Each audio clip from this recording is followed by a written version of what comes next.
ಮಹಾಶಿವರಾತ್ರಿ ಶಿವನು ಲಿಂಗೋದ್ಭವನಾದ ಕಥೆ.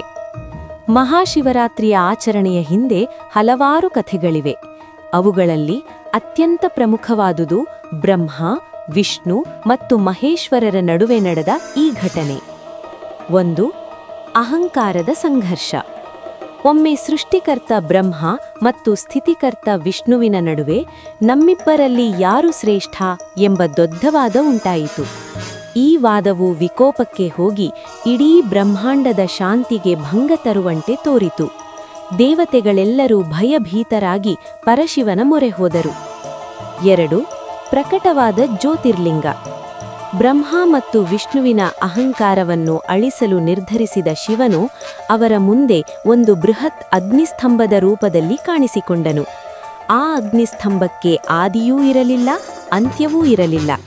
ಆಗ ಒಂದು ಅಶರೀರವಾಣಿ ಕೇಳಿಸಿತು. ನಿಮ್ಮಲ್ಲಿ ಯಾರು ಈ ಜ್ಯೋತಿಯ ತುದಿಯನ್ನು ಮೊದಲು ಕಂಡುಹಿಡಿಯುತ್ತಾರೋ ಅವರೇ ಶ್ರೇಷ್ಠರು. 3. ಶೋಧನೆ ಮತ್ತು ಸುಳ್ಳು. ವಿಷ್ಣು ವರಾಹ ಅಂದರೆ ಹಂದಿ ರೂಪ ತಾಳಿ ಅಗ್ನಿಸ್ತಂಭದ ಮೂಲವನ್ನು ಹುಡುಕಲು ಭೂಮಿಯ ಆಳಕ್ಕೆ ಹೋದರು. ಎಷ್ಟು ಹುಡುಕಿದರೂ ಕೊನೆ ಸಿಗದೆ ಸೋಲೊಪ್ಪಿಕೊಂಡು ಹಿಂತಿರುಗಿದರು. ಬ್ರಹ್ಮ ಹಂಸದ ರೂಪ ತಾಳಿ ಸ್ತಂಭದ ಮೇಲ್ಭಾಗ ಅಂದರೆ ತುದಿಯನ್ನು ನೋಡಲು ಆಕಾಶಕ್ಕೆ ಹಾರಿದರು.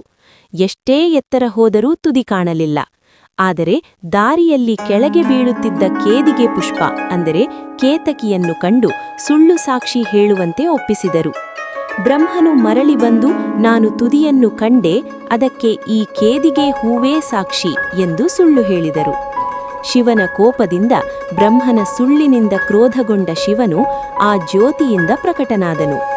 ಸತ್ಯವನ್ನು ಒಪ್ಪಿಕೊಂಡ ವಿಷ್ಣುವನ್ನು ಹರಸಿದ ಶಿವನು ಸುಳ್ಳು ಹೇಳಿದ ಬ್ರಹ್ಮನಿಗೆ ನಿನಗೆ ಭೂಲೋಕದಲ್ಲಿ ಯಾರೂ ಪೂಜೆ ಮಾಡಬಾರದು ಎಂದು ಶಪಿಸಿದನು.